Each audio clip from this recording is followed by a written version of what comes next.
So I'm going to start, and today we're going to be talking about cybersecurity and the coronavirus scams. Obviously, this is a big hot topic. It's something that tremendously affects seniors because we're a very targeted group of people for these scams.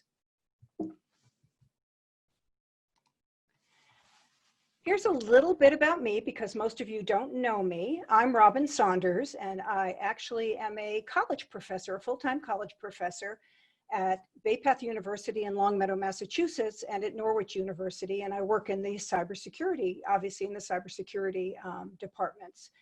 I'm also what's called an ethical hacker, and if you don't know what that is, you probably heard about bad hackers. Well, there are white hackers that are good hackers, and there are gray hackers that are kind of in between, and there are black hackers that are those bad ones that most of you have already heard about. I'm an ethical hacker. I actually help institutions and banks and all kinds of people know where their problems are, and I help fix them. Now, I'm also a senior. As most of you obviously don't know me, I'm 69 years old, and I started my cybersecurity career, actually got a graduate degree when I was 59. So there's always time to continue your education. And what I found when I got my degree in cybersecurity is that there really wasn't any content out there for people like me, for the baby boomers and the seniors, because although we're super smart, a lot of the geeks don't speak the same language that we speak. So I started two things. One was an educational website called cybersafesenior.com, which has a lot of educational resources that are specifically designed for seniors. There are YouTube videos, there are podcasts, there are blogs, there are articles, everything that you need to know to keep yourself safe and to educate yourself. I then started a companion site because people came to me and said, look, we want to ask you questions, things that we're really worried about. And in fact, it's been wonderful because Cyber Senior has sent me over a couple of questions that I've answered before this webinar. And that's the Dear Robin website. If you go to dearrobin.com, it's just like Dear Abby. And I think most of you remember Dear Abby. I mean, at least I hope you do. If you're in the United States, you definitely do. And you could ask questions and I'll send you answers. So if you have specific cybersecurity concerns, that's the place to go. I wanted to start out with a little background education because cybersecurity is pretty specific. What Cyber Seniors do is they do technology education. I help you guard that technology, and I help you guard your own personal information. So the reason that we talk about cybersecurity is that there's something called cybercrime out there. And cybercrime is a very broad term, and it tells you a little bit about a lot of different activities that are related to either targeting a computer or targeting you or targeting some sort of other device. And did you know that every single year cybercriminals steal approximately $40 billion from vulnerable older adults in the United States? And that's really why I started doing this. We are targets. We are smart. We need to know what to do to protect ourselves. And that $40 billion is just for crimes that are self-reported. As seniors, we're a very proud group. One of the biggest problems is that we're afraid to report these crimes. We're afraid to tell somebody. I know on CyberSafe Seniors and in Dear Robin, a lot of the questions I ask is, my goodness, if I tell somebody about that I've been hacked, they're going to think I'm stupid or I'm getting older. That's not the case. Everybody gets hacked. It's just a matter of time. And the most important thing is that you feel comfortable telling somebody what happened to you so that they can help. Now, cybercrime really affects all ages and backgrounds of people. It's not specific. But seniors are one of the most frequent at-risk groups because they're very attractive targets. First of all, we're digital immigrants, which means we did not grow up with technology, but we've learned it. We've seen it grow. I don't know about all of you, but I've been around for a really long time. I've seen telephones and telegraphs and actually built my very first computer, which was a very long time ago. We're digital immigrants. We've adapted, but we didn't grow up with the technology, so we're not all that comfortable with it. The other thing is that we're a very trusting generation. We grew up trusting. We used to trust the news media. We trusted what people would say to us. As well as you grow older, you tend to see the good in people, which also makes us a very attractive target to the cyber criminals. And the third and probably the most important thing is that we are financially secure. And most of us have nest eggs that have taken us 60, 70, 80 years to acquire, and we want to hold on to them. We do not want cyber criminals taking that money from us. But to cyber criminals, we are the cherry on the top. We're the people that are easily deceived and easily talked into giving up their money. And I don't want you to do that. So let's talk about the coronavirus, because that's what we're all here for. America's lost $13.4 million to coronavirus-related fraud since the beginning of the year. And as of April 16th, which was the latest set of data that I got, the Federal Trade Commission said that they had received already 20,000 consumer complaints related to the outbreak. Victims have lost in a total about $15.6 million, with an average loss of about $559. And realize when I say an average loss, I mean that's the loss that most people experience. Most of the time, it's just a little bit of money. Sometimes it's a lot of money.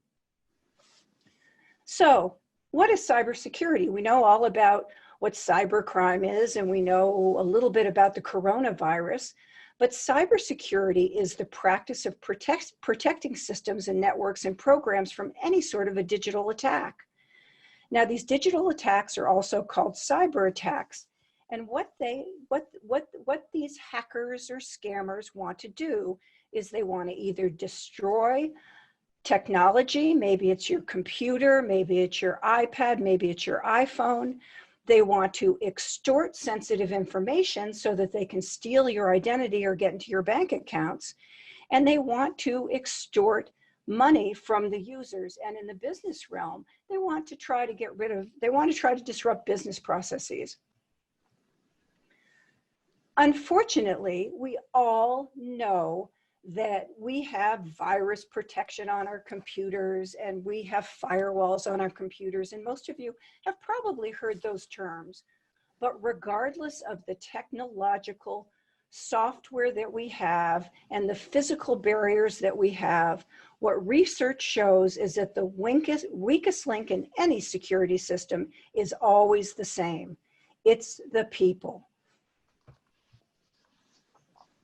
Now, when I began cybersafesenior.com, I began it under the mission that education was our best weapon, and it is. The more we know, the more we can protect ourselves. Very, very easy. We learn, we're smart, we love technology just like the younger people do, but we need to learn how to make sure that we don't get hurt and we don't infect our devices. So I'm going to start with a few definitions because this is really important in understanding cybersecurity. First, we've got to talk about the different types of cyber attacks. Now, most of you have probably heard about malware. You probably heard about viruses or Trojans, and those are all names of specific malware. And what malware is it's a type of software that's designed to gain access to your device and to cause damage. And there's many, many different types of malware. None of them are good. One type that you probably heard about is ransomware. And what ransomware is a type of malware that's very malicious, and it's designed to extort money by blocking access to your computer, your iPhone, your iPad, any sort of device until the ransom is paid. And the people that distribute this type of malware can be very, very, very bad people. And they can be very, very mean people. Most of the time, what they do is they make you pay them in a currency known as Bitcoin, and a large amount of currency, a large amount of Bitcoin, because Bitcoin is a type of currency that is easy to disguise on the internet. and they do not release the contents of your computer until you pay them the Bitcoin.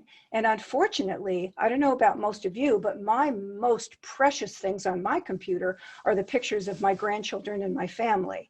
And many times in a ransomware attack, those pictures and those memories will be gone unless I pay the ransom. Now, the reality is, even if you pay the ransom, you are never guaranteed that you're going to get your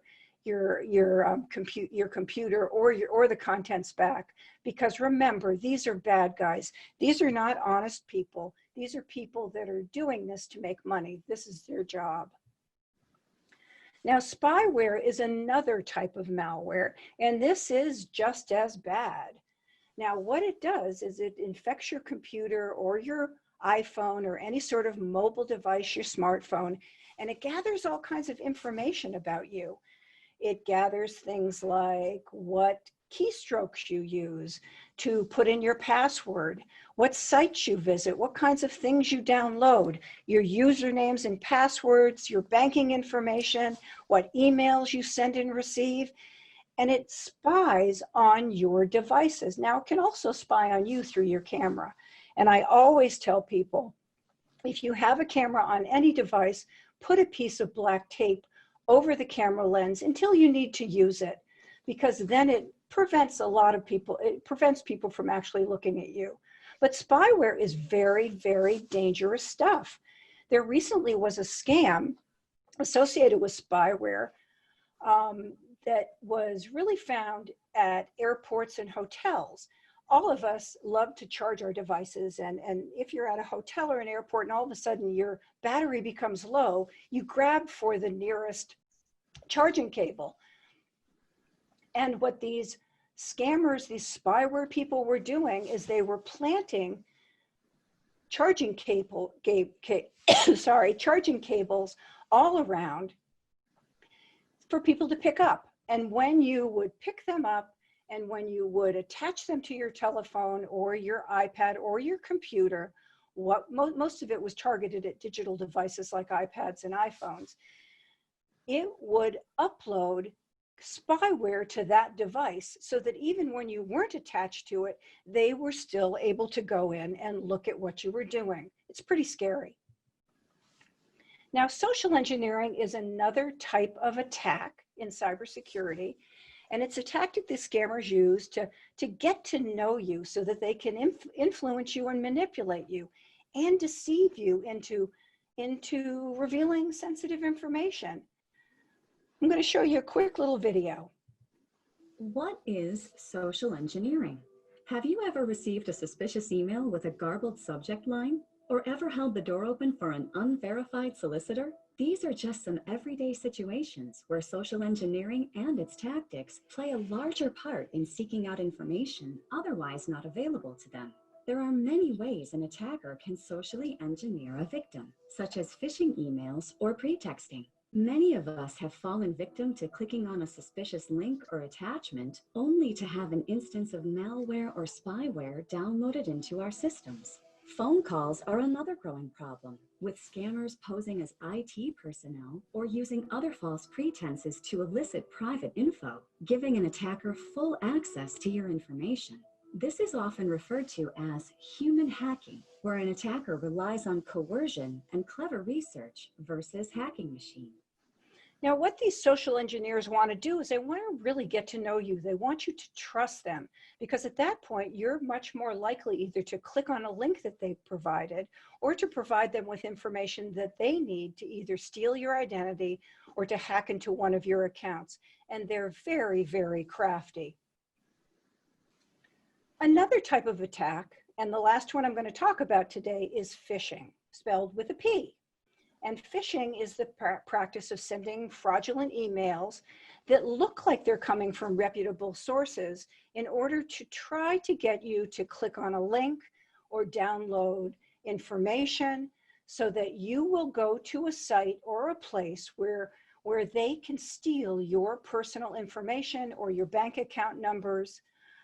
And it's used all the time, and it is the most prevalent scam that's used in the coronavirus scams. That's why I'm talking about it.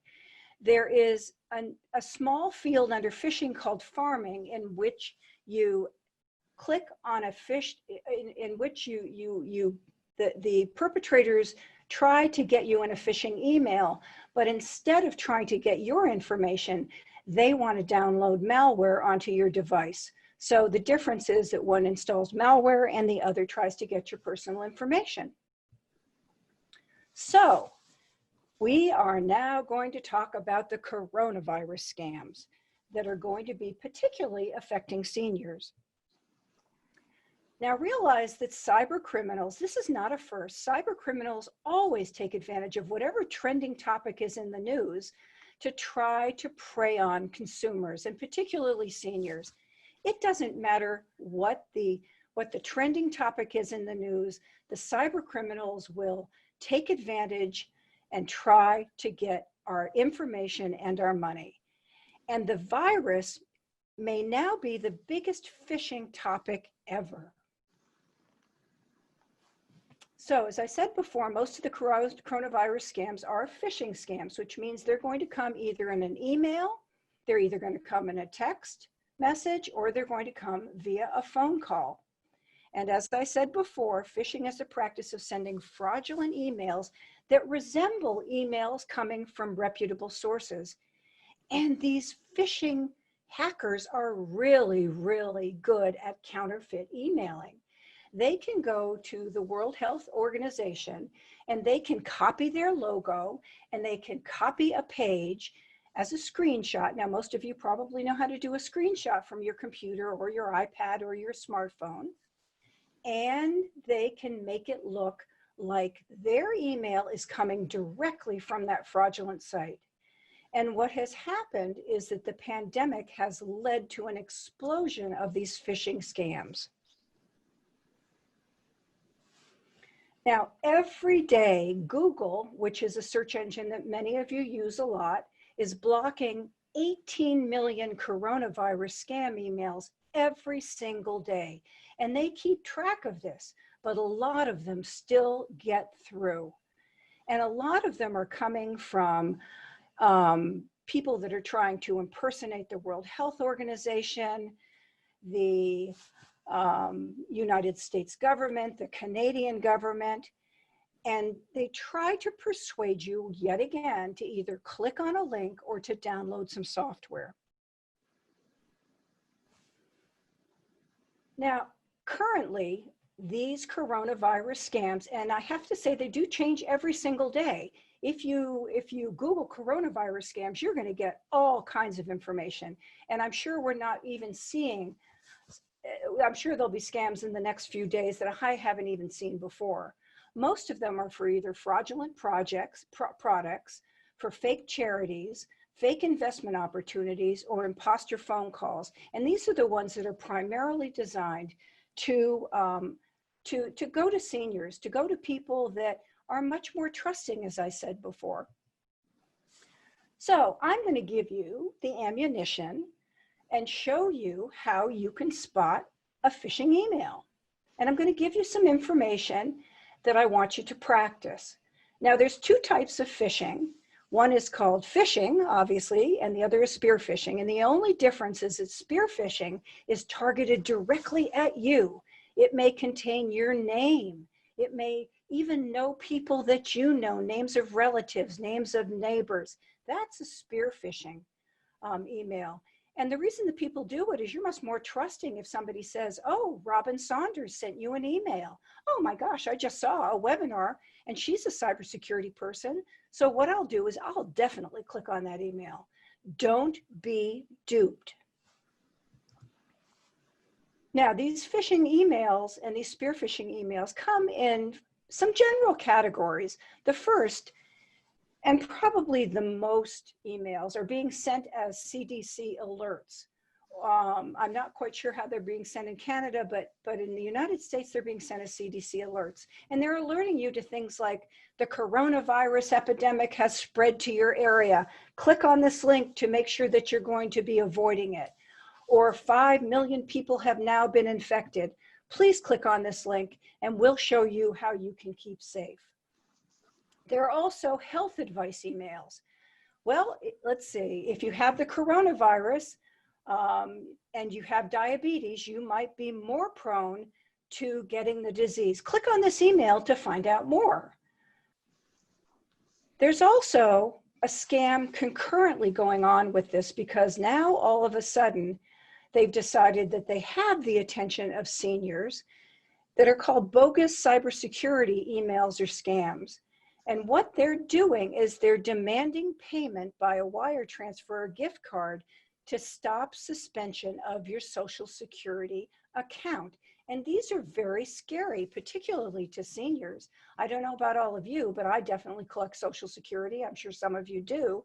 And anything that comes from the IRS scares the living daylights out of me, or the social insurance people in Canada. So you want to make sure that you are able to recognize these. These are bogus. The IRS and the equivalent in Canada will never demand payment via a wire transfer, a gift card, or mail. And if you have any sort of doubt of that, call them directly and ask. If you think you've gotten an email or a letter that might be authentic, check, check, check. Call the IRS, call the Canadian, I forget what it's called in Canada. Actually, I'm dual citizen, so I should know that. But call on a number that you know belongs to the entity and ask them if they've sent you that letter. Don't fall prey. So here's an example of a phishing email letter, and I've highlighted in red some things that I want you to notice. And this one says, hello, we have urgent information about the coronavirus. Now, first of all, the fact that it says urgent is a red flag. And then it says the attachment contains a document with safety and coronavirus prevention instruction. If it has an attachment, beware. Never click on a link that is an attachment. Also, instructions from the US Department of Health on to get a vaccine for free. Nowhere are they giving vaccines for free, so don't fall prey to that. And it looks like it's coming from a reputable source, because it says the US Department of Health and Human Services, and even has the right number. But realize that anybody can produce an email like that. And what they want you to do is to click on the attachment, because once you click on that attachment, it'll download malware onto your computer, and you don't want to have that happen. Now here's another example, and I want you to notice something that's really special in this. Now this says that the outbreak of the coronavirus is a rapidly developing situation. I'm not going to read the whole thing. What I want you to notice is that this has a link embedded in it that begins with HTTPS semicolon. Now, as seniors, we are very good at details. We're very good at looking for the details, and the details are what's going to keep you safe. Safe sites begin with the prefix HTTPS, and the S stands for secure, and it has a colon afterwards, and you can see it. I've highlighted it on the right side of the screen, HTTPS. That's what you want to look for. These unscrupulous people have a website that begins with HTTPS semicolon, which is fraudulent. And if you look all the way down at the bottom, they've included another link with HTTPS and the semicolon. So no matter where you are on the internet, no matter what you see, check that menu bar on the top, that little URL, to make sure you're at a site that says HTTPS colon. Now here's a spear phishing example that actually has my name in it that says, hi, Robin, and just replace it with your name because it could have come to you. Kindly check the latest information about coronavirus. Go to this website, and if you notice, it's a strange website. It says www.virus.edu, but it looks like it's coming from the trustees of Bay Path University, where I work. So I am much more likely to click on something that's like that because it's familiar to me. My goodness, it has my name. It knows where I work, But those are both things that people can find out on the internet. Now, if you Google yourself on the internet, you can find out an awful lot about what kind of content you've actually put on the internet. If you have a Facebook page, people can go to your Facebook page and find out all kinds of things about you, depending upon how you've set your privacy settings. So don't be duped. Be very, very careful. And in this case, they're having you download a PDF. Heaven knows where that link's going to take you. But whatever it is, it's very dangerous and you want to avoid it.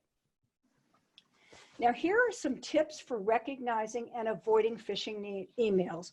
First of all, beware of any online requests for personal information. Never provide personal information to anybody on the internet. And I'm going to say that again. Never provide personal information to anybody on the internet. If you think it's the IRS, if you think it's somebody authentic who's asking you for this, stop, take a breath, and then call them directly on a legitimate telephone number and ask them if they've requested this information of you. Check the email address or the link. And I'm going to show you in a minute how you can check who actually sent that to you. And I bet that Cyber Seniors has already shown you that. Watch for spelling and grammatical mistakes. And I misspelled it on purpose because that's really what they look like. These hackers, most of them, English is not their first language, and they're not very good at spelling or grammar. So if you see anything that just doesn't look right, you want to immediately delete it. Your delete key is your best friend. Don't take a tiny peek at it, because if you take a tiny peek at it, you have already caused the problem and may have downloaded malware onto your devices. You don't want to do that. Now also look for generic greetings, because phishing emails are very unlikely to use your name unless they're spear phishing, and greeting like "Dear Sir" or "Madam" signal that the email is probably not legitimate. And as I said before, your delete key is your very, very best friend.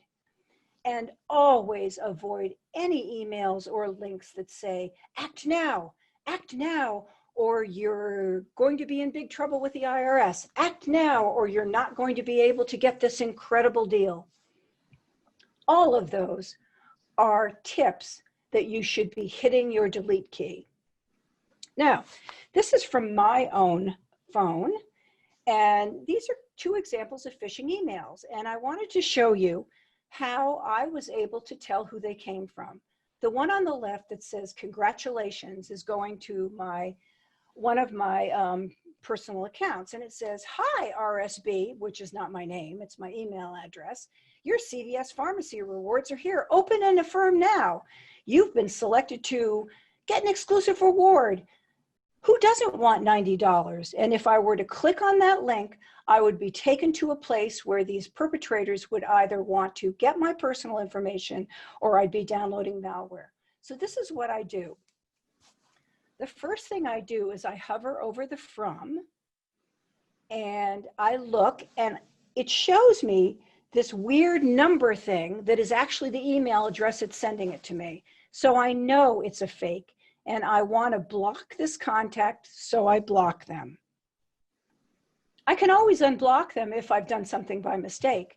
And the second one actually came to my university account, and I thought, this is strange. It says coronavirus. It's for somebody named Hitch at pointhitch.com, somebody I don't know. So the first thing I do when I don't know them is I block them, block the contact, and then I won't continue to get them. But this is just the tip of the iceberg. I don't block all of these usually. I just wanted to show you how to block your emails. What I do is I hit the delete key, the delete key, the delete key. I don't go anywhere near any of these phishing emails that have any of the red flags that I told you about. So the next thing, besides phishing email, are fake ads. And there are a lot of fake ads out there. And this is actually from the World Health Organization. warning us against people who are saying that eating garlic can help prevent infection with the new coronavirus. I don't know about you, but I like garlic. I'm not going to eat lots of it, and I definitely know that the coronavirus is more powerful than garlic.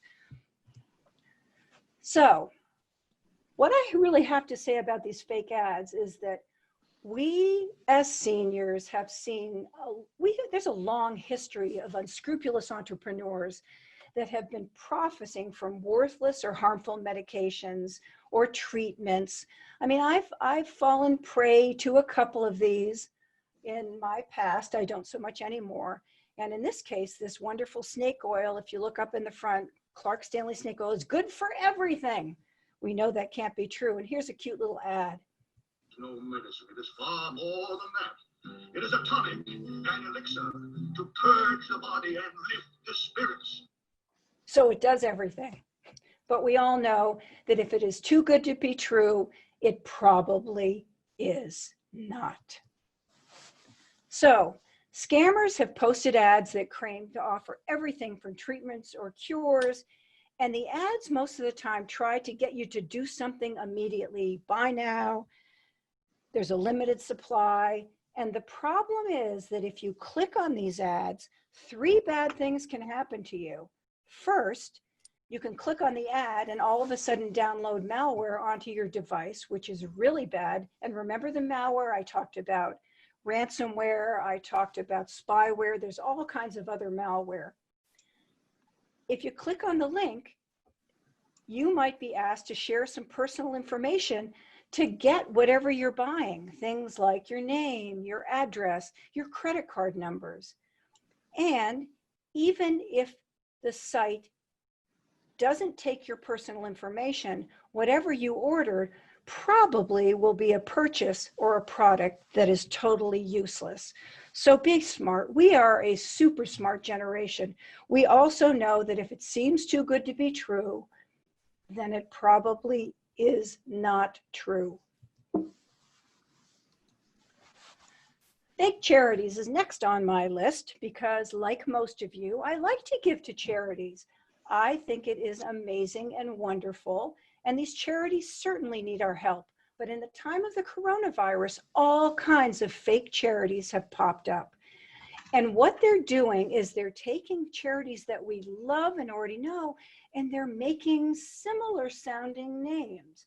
So you've got to look very, very closely. If you want to donate to a charity of your choice, there are 3 places that you can go, and I've given you these links to check to see if it's a legitimate charity. Now, if I want to give to a charity, what I do, and I know the name of it, I go directly to the charity site. I don't do it through a link or an email or any website that I don't know. So check with Charity Navigator, Charity Watch, or the Better Business Bureau. Now, you're going to notice something. I have highlighted yet again the HTTPS because that's important for you to learn. But give.org, which is part of the Better Business Bureau, only has an HTTP in front of their name. And that's because that is a subpage on the Better Business Bureau website. So that's not something that you really have to worry about. If you go in through the Better Business Bureau to get to the give.org page that lists charitable funds and legitimate charities, you're going to be okay. Now, robocalls and fake text messages are coming like crazy.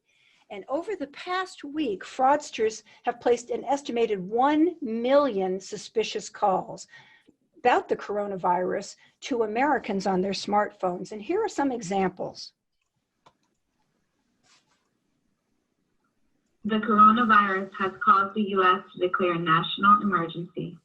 The Families First Coronavirus Response Act has made coronavirus testing more accessible immediately. If you want to receive a free testing kit delivered overnight to your home, press 1.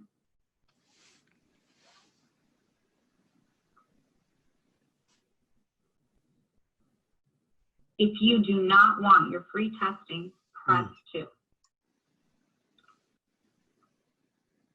If you are diabetic and using insulin, we can qualify you to get a free diabetic monitor and a complimentary testing kit for coronavirus. To learn more, please press 1. Otherwise, please press 2. Hello, this is a call from the Social Security Administration. During these difficult times of the coronavirus, we regret to inform you that we have got an order to suspend your socials immediately within 24 hours due to suspicious and fraudulent activity found on your socials. We are contacting you as this case is critical and needs your urgent attention. To get more information about this case, please call immediately on our department number 888-991-2325. I repeat, 888-991-2325. Now, never, ever, first of all, any calls that you don't know, please don't answer. Let them go to voicemail. Nothing is that important. And if they go to voicemail, you can then hear what they're saying. Never call the numbers back. All they're do is designed to take your information or to pressure you into doing something that you don't want to do. If you think, as I said before, that the IRS or Social Security is really calling you, if they've left a message like that, and they will never leave a message like that, call them directly to find out what you need to do or if they left that message. But do not call these people back. Now, they're also texting, and most of us text on our phones. I don't know about you guys, but I do a lot of texting. This is a text that is designed, this is also a type of spear phishing, and it looks like it came from your next door neighbor. It would actually have the name of your next door neighbor, and it says, I've just received this from a good friend. Please pass it on to everybody. And what they want you to do is that they want you to send this to all of your friends. And when you do, you will be spreading malware to all of your friends and relatives and anybody that you forward this to. Now, I want you to be aware of something, because text messages come from somebody. We can all see the number. But there is something called spoofing that is very easy to do. And what that is sending a text message from a different number and making it look like it's coming from an authentic number. And that number might be a number of one of your friends that they've gotten out of your contact list. It might be an authentic number for the IRS or the Social Security office. And it's very scary, because it really makes you think that this might be coming from something or somebody that's important. And as I said, once again, never answer these kind of texts. If you think the IRS or Social Security or somebody else might be sending you one and they do not send text messages, call them directly and ask them. Now, along with this, in the United States, we started getting government stimulus checks, and this is another place that these scammers are trying to dupe you. They're calling up, they're trying to ask you, they're calling people up, they're telling them that they have to pay to have their Social Security, these checks deposited. They're calling you up and saying that they need your bank account numbers, or they're texting you, and none of these things are legitimate. The government will not call and ask you for your Social Security number, your bank account, or your credit card number. So as I said before, don't provide any sort of personal information to anybody in an email, in a text, or over the telephone unless you've called them. Now, this is not really a cybersecurity threat, but this is something that's happened lately, is that people are coming door to door in lab coats claiming to be from the CDC. And if this ever happens to you, my advice is immediately don't let them in, lock your door, call and report this to law enforcement. So these are the important takeaways to remember. First of all, think before you click. Take a breath. Don't click on links. Don't click on ads. Think, if it's too good to be true, then it probably is too good to be true. And the 5 things to avoid during the coronavirus, these 5 scams are: ignore offers for vaccinations and home test kits, hang up on robocalls, watch out for phishing emails and text messages, research before you donate, and stay in the know. Now, I'm going to add to that, resist pressure tactics, because as I said before, as seniors, we're trusting. We want to believe people are good, and people on the telephone will try to pressure you into doing things you don't want to do, as well as know who you can trust. If you think you're being scammed, if you think by mistake you clicked on a link or an email, go and talk to someone that you know and trust. If you're thinking about giving to a charity, talk to your friends and relatives, because the more we can educate ourselves, the better we'll be at preventing any of this from happening to everybody. Now, in the United States, different things are reported to different places. If you're being scammed on a treatment, if somebody wants to sell you a diabetic monitor, a cure for the coronavirus, that gets reported to the Food and Drug Administration, the FDA. A Social Security scam gets reported to the Office of the Inspector General, and unwanted calls, or these spoofing calls, get reported to the Federal Communications Commission. And you can report just about anything to the Internet Crime, Little Internet Crime Center, which is the FBI, which is the link on the top of the page. Now, if you're in Canada, it's a little bit different. Cybersecurity threats are basically reported to the Canadian Centre for Cybersecurity. Unwanted calls or spoofing calls get reported to the Canadian Radio and Television Centre. And the coronavirus treatment scams get reported to the Canadian Anti-Counterfeiting Network. So I want you to be able to find out good information, good legitimate information about the coronavirus. And there are good places that you can go. The Center for Disease Control, the World Health Organization, National Institutes of Health, all have wonderful, wonderful information. And I've given you the web links for each of those entities. And notice each one starts with an HTTPS. Now in Canada, it's the Public Health Agency of Canada, also the World Health Organization, and IPAC, which is the Infection Prevention and Control Center in Canada. Those are wonderful resources for you to go to find good, legitimate information about the coronavirus. So, as I always say, be cyber smart, but be senior smart. And thank you for letting me do this.